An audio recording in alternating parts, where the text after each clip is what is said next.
शैक्षणिक पात्रता नसताना सुद्धा नर्सिंगच्या अभ्यासक्रमांसाठी 90 विद्यार्थ्यांना प्रवेश देणाऱ्या मुंबई उच्च शिक्षण तज्ञ न्यायालयाचा दणका। तर आता रत्नागिरी, सातारा, सांगली, कोल्हापूर, बीड, अमरावती आणि मुरुडमधील गैरप्रकारांसंदर्भात संस्थांवर कारवाईचे आदेश। मुरुडच्या जंजिरा किल्ल्यावर आता फ्रीमध्ये QR कोड गाईड मिळणार। पर्यटकांनी Janjira fort E-walk audio guide Janjira किल्ला स्कॅन करण्याचं आवाहन आलेल्या सर्व पर्यटकांना याची माहिती मिळणार। रायगडमधील नागाव आणि श्रीवर्धन समुद्र किनाऱ्यांना ब्लू फ्लॅग पायलटचा दर्जा। आंतरराष्ट्रीय मानांकनामुळे आता पर्यटनाला नवी झेप मिळणार। महाराष्ट्रातील 5 समुद्रकिनारे पर्यावरणाच्या दृष्ट्या स्वच्छ, सुरक्षित आणि आता जागतिक दर्जाचे। मृण्मयी देशपांडे दिग्दर्शित मनाचे श्लोक या नवीन मराठी चित्रपटाचं प्रदर्शन तुर्तास स्थगित। 16 ऑक्टोबरपासून नवीन नावासह हा चित्रपट पुन्हा प्रदर्शित केला जाणार। मुंबईमध्ये महापालिकेवर आता छटपूजेचाही ताण येणार। मंगलप्रभात लोढा आणि अमित साटम यांनी छटपूजेनिमित्त आढावा बैठक घेतली। या बैठकीत मुंबईमध्ये 40 ठिकाणी छटपूजेसाठी सोयीसुविधा उपलब्ध करून देण्यात आल्या।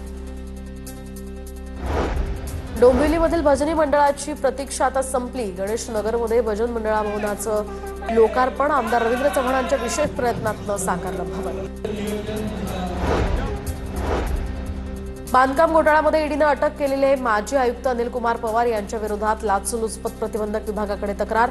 माजी स्थायी समिती सभापती सुदेश चौधरी यांनी बांधकाम परवानगी देण्यासाठी किती लाच मागितली होती याचं दरपत्रक सादर केलं। अटल सेतू जोडणीसाठी धावपळ। वरळी शिवडी उन्नत मार्गिकेसाठी प्रभादेवी रेल्वे पुलाचं पाडकाम 50 दिवसात पूर्ण करण्याचं टार्गेट। 30 नोव्हेंबरपर्यंत हे पाडकाम पूर्ण करण्याचं MMRDAचं नियोजन।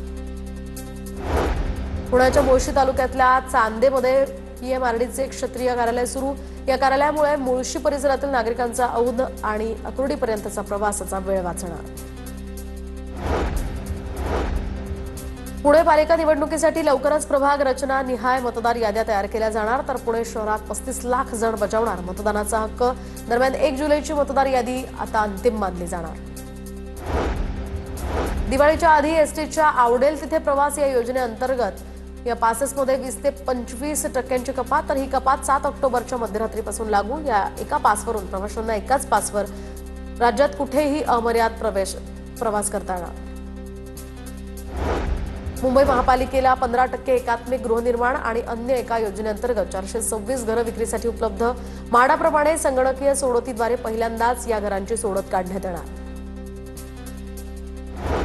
मुंबई विद्यापीठाच्या उद्यापासून सुरू होणाऱ्या हिवाळी परीक्षा पुढे ढकलण्यात आल्याचं परिपत्रक व्हायरल। मात्र हे परिपत्रक बनावट असून मुंबई विद्यापीठानं असं कोणतंही परिपत्रक प्रसिद्ध केलं नसल्याचा विद्यापीठाकडून खुलासा।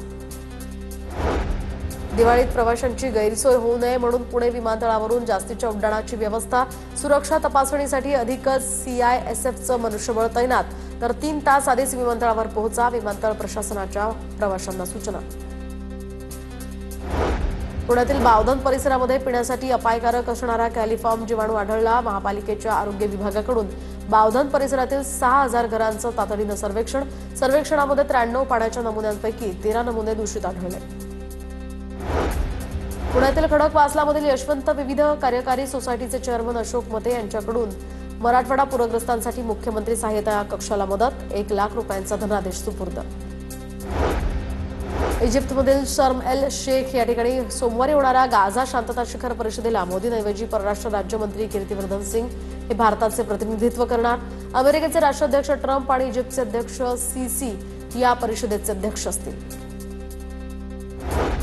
पाकिस्तानच्या सैन्यानं अफगाणिस्तानात घुसून 21 चौक्या ताब्यात घेतल्याचा दावा। तर पाक अफगाण संघर्षात 58 पाकिस्तानी सैनिक ठार। तर ड्युरंट सीमेवर 200 तालिबानी सैनिक ठार झाल्याची माहिती। 2025 ते 26च्या एप्रिल ते सप्टेंबर या दरम्यान भारताचा आयफोन निर्यातीचा विक्रम। ॲपलनं विक्रमी 88,000 कोटी रुपयांपेक्षा जास्त किमतीचे आयफोन्स निर्यात केले।